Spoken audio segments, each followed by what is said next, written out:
Welcome to this session of New Start for the Family. We've covered N. Hopefully you've seen the overview, the introductory session. And we have covered the letter N, which stands for what? Nutrition. And the E stands for exercise. By the way, I'm speaking on the campus of Weimar College and New Start Center. And this is where the term New Start was first coined. It's actually trademarked by Weimar, so if you ever utilize it for commercial purposes, you know that you have to contact us here at Weimar because it is a trademarked term. Your health and happiness depends largely on two things. We can really boil it down to two primary things: what you put into your body and what you do with your body. And the New Start principles are very much related to those two primary things. We've talked about what to put into your body last session. Today we're going to be talking a little bit about what to do with your body. Physical exercise. Exercise actually begins before birth. How does that happen? When the mother exercises, the baby benefits, studies show. Women who exercise during pregnancy improve the heart health of their unborn babies. Researchers found that fetuses exposed to exercise via their mothers had a significantly lower heart rate than fetuses not exposed to exercise. This study suggests that a mother who exercises may not only be imparting health benefits to her own heart, but to her developing baby's heart as well. Another study showed that it helps to normalize the baby's weight. Exercise during pregnancy can facilitate labor and improve the baby's health by lowering an unborn baby's birth weight. The problem with birth weights today is they're actually tending to be too high. We tend to have extremes on both sides. Not enough and too much. And when the birth weight is too high, it increases the likelihood significantly of childhood obesity, which is one of the major health problems. And so the exercise by the mother can help keep that birth weight down so it decreases the risk of childhood obesity. In regards to exercise, if you're pregnant, safest activities are swimming, brisk walking, indoor stationary cycling, step or elliptical machines, and low-impact aerobics taught by a certified instructor. Jogging can be helpful, but it really should be done in moderation and best done by those who are already jogging before they're pregnant. Studies show that the new jarring activity upon pregnancy, in fact later on in pregnancy, could be problematic if you're not used to it. However, there are mothers who run before pregnancy, and they can continue to run and jog during their entire pregnancy, and that actually is a healthy thing. So if you're not pregnant, you may want to participate in a running program now so that it can be that option. You can keep your options open in regards to when you're actually pregnant. Also, you want to avoid physical activities that require you to hold your breath or where there is any risk of falling or other jarring motion. And also avoid exercising in hot, humid weather. There is a word of caution, however, in regards to those who are pregnant. Studies show that when a mother exercises more than 90% of her maximum heart rate, the placental blood flow will decrease. Now that's maximal exercise, and that normally only occurs when you're competing intensely. So I would recommend that you don't involve yourself in that extreme competition side of things when you're pregnant, because there could be a downside to that type of exercise. Now, the slide there actually, or the next video they're going to show from the back. And remember how exercise we talked about begins before birth, but what about after birth? How do kids get exercise? Let's take a look. Happy boy? Now, if anyone doubts by design that we were not supposed to exercise, they really haven't seen a baby. This is what we call natural physical therapy. Yay! The baby's just moving all around. This isn't just a hyperactive kid. Any kid, when you have them at this age, they just naturally move everything. And that's an important God-given design to make sure that those muscles continue to grow, that arthritis doesn't set in. It's very crucial. And I think it would be very helpful if all of us continued this type of exercise later on in life. But we were, at that point, that kid has no frontal lobe to really tell himself to exercise. It's just automatic. That automatic exercise is an important part of growing, an important part of his mental health as well. But there he is, just going. Well, we could probably go ahead and stop that portion, but a kid is like any kid. Just getting that natural physical therapy. There's no one there telling him to do it. There's no one doing active or passive range of motion. It's just automatic. Now, the Lord knew that once we got of age, our frontal lobe would develop, and it wouldn't be good to sit in a board meeting, doing that automatically. It could be very distractive. And by the way, it's good that kids do it, because sometimes we need to be distracted to pay attention to kids. That's why they're also given something else by design at a very early age, and that is a very loud voice. And so we can notice that when they're in distress or when they're hungry, etc., remember me is what they're saying. Don't forget about me. But when we have frontal lobes, we're supposed to tell ourselves to exercise. It's a crucial part of living healthfully. In regards to exercise, walking faster means living longer. This was just a recent study out of France, and it took a look at your walking speed in 20 feet. And it found it to be predictive of cardiovascular mortality, with those in the bottom third 3 times more likely to suffer cardiovascular death over 5 years than those who walked in the fastest third. So this is just dividing people up by thirds, and the ones that walk the fastest, 3 times less likely to die from cardiovascular disease just as a result of that. In fact, it's now recommended the walking test could be part of a general clinical assessment of those aged over 65. We do vision tests from 20 feet. Now we need to do walking tests for 20 feet. And if they don't get into that upper third, something needs to be done about it.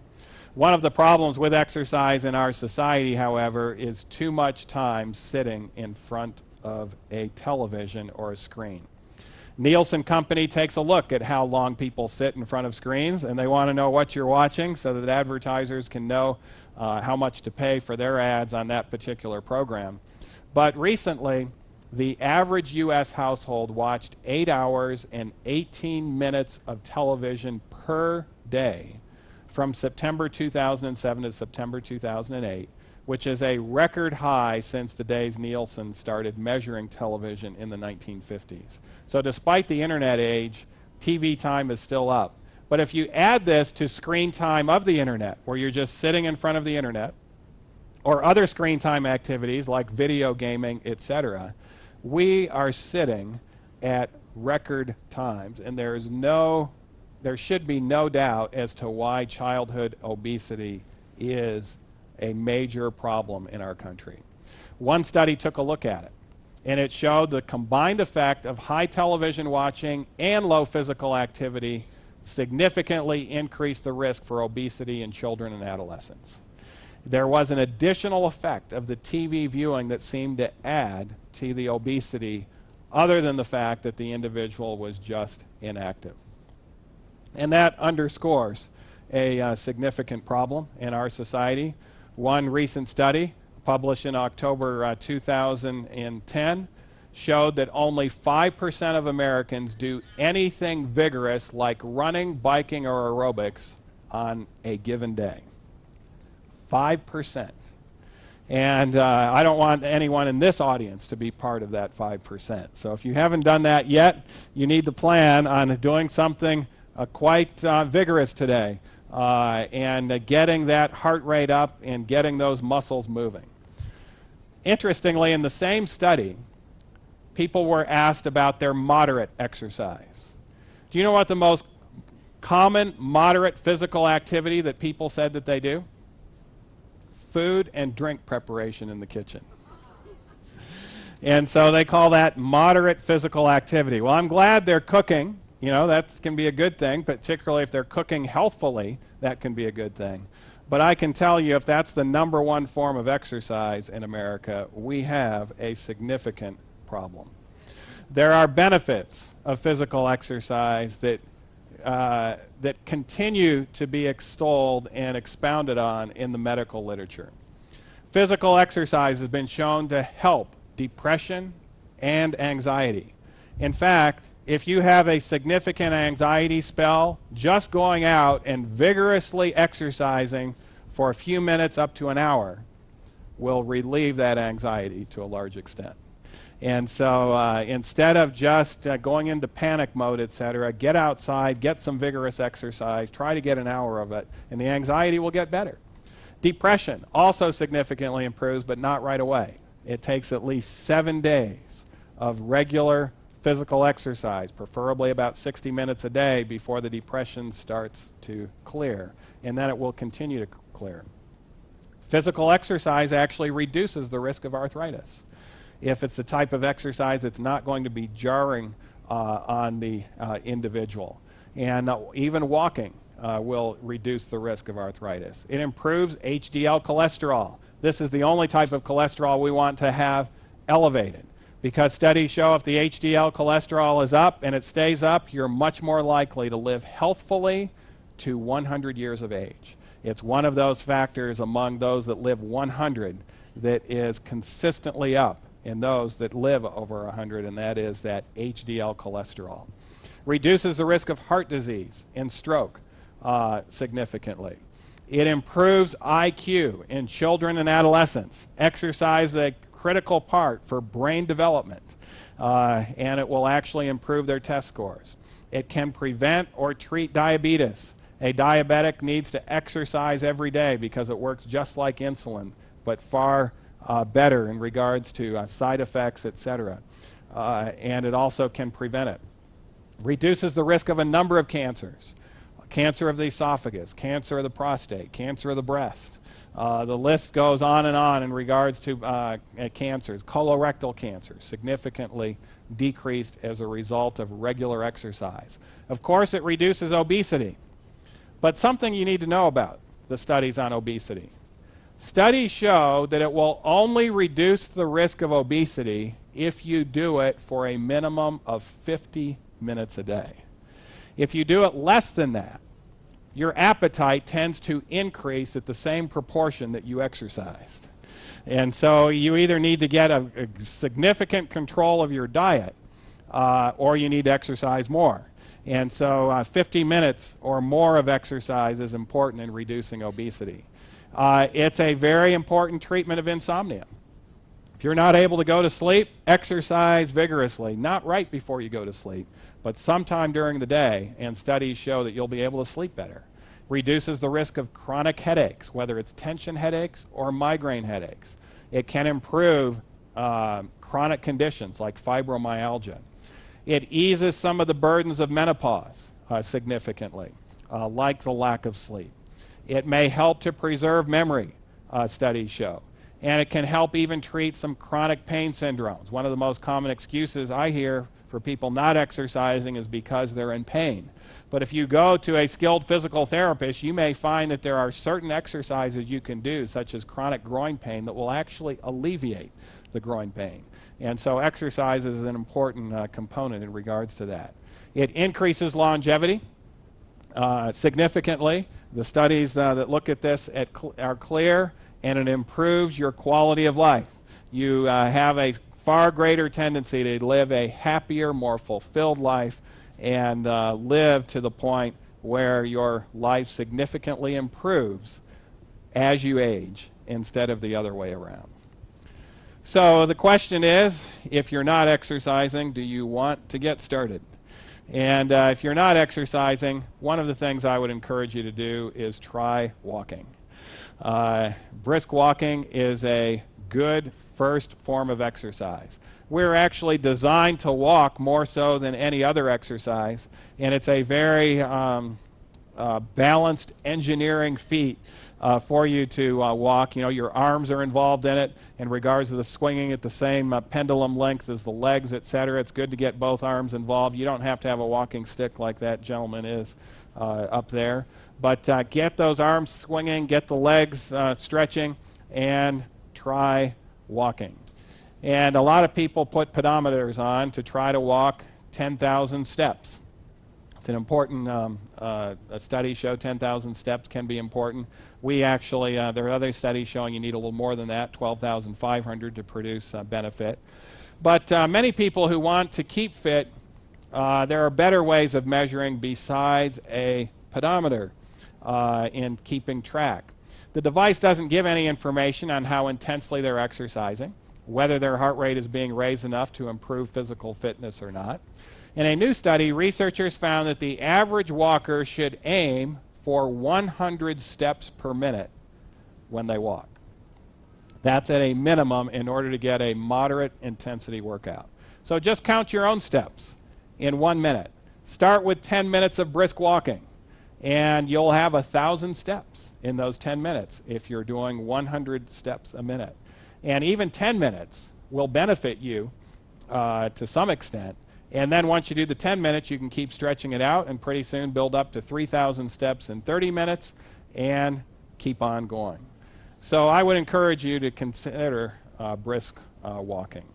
It's also important to recognize the more calories expended during your exercise, the greater the benefit. This study looked at calories burned per hour. Walking at 3 miles per hour, which depending on your stride, may be 100 steps. It may not be. It may be less than 100 steps per minute. But that moderate exercise expels, or actually will expend 232 calories in 1 hour. Housework, if you're going about efficiently in general housework, 246. Riding a horse, playing ping pong, gardening are right up there tied at 281. Raking your lawn is at 303. And then if you're golfing and not utilizing your golf cart, but carrying those clubs around and walking briskly, you'll get 317 calories per hour. 4 miles per hour is even more than that, 352. Mowing your lawn with not sitting, but actually behind a lawnmower, 387.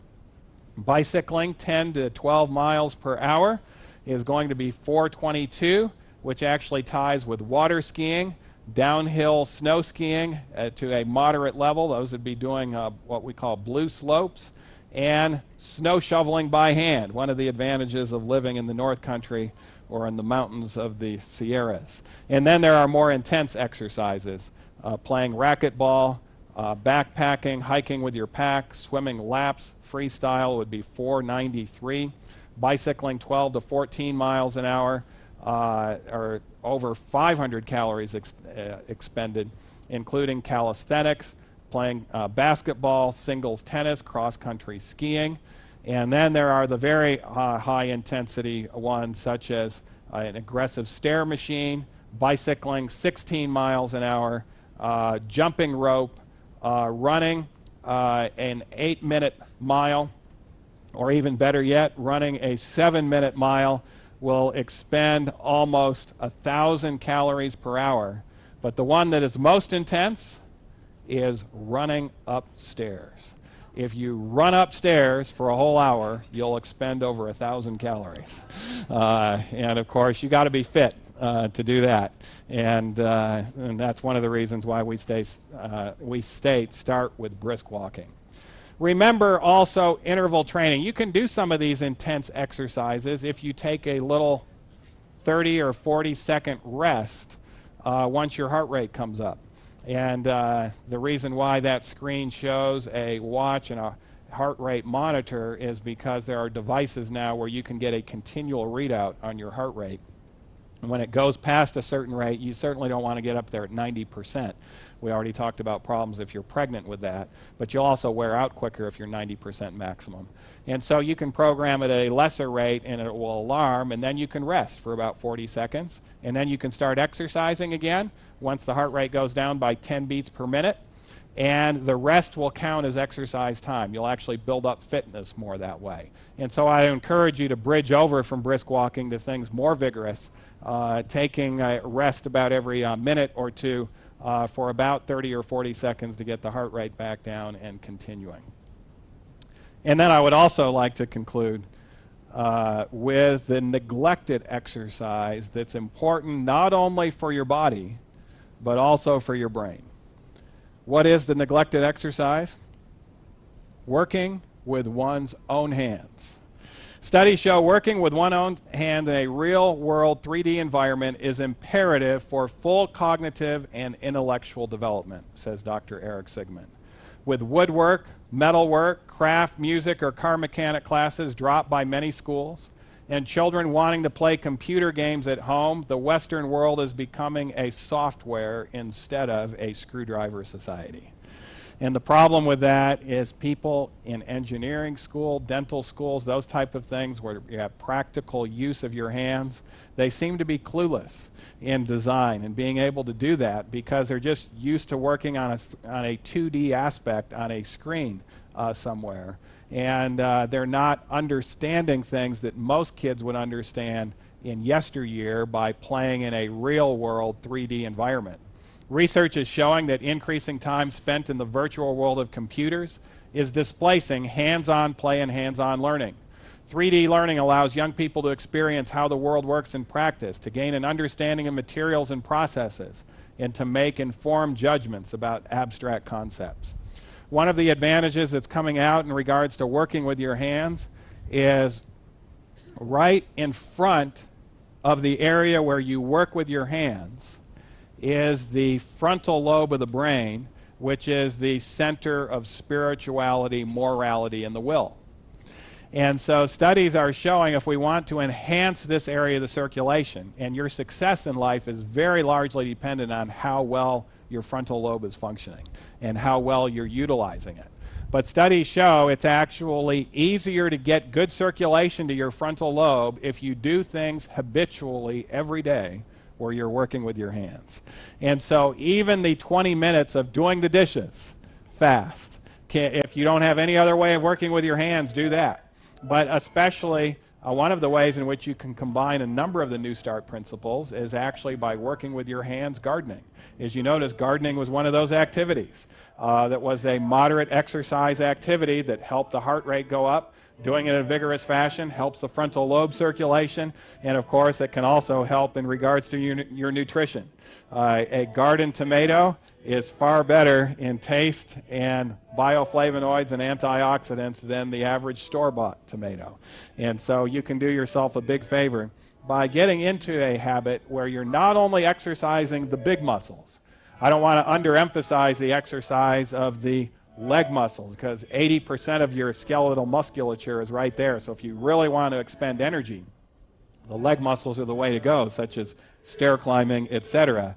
But I don't want you to do that to the neglect of working with your hands in some way, shape, and form every day as well, where you can actually not only power up your body, but also power up your mind in that fashion. It's never too late to start, studies show, to get on an exercise program. If you are alive, and if you have a frontal lobe, and if you are able to put into practice information, you can. Even if you're not exercising up to this point, you can get on a regular exercise program. And so I would encourage you, why not begin your new start today? Thank you.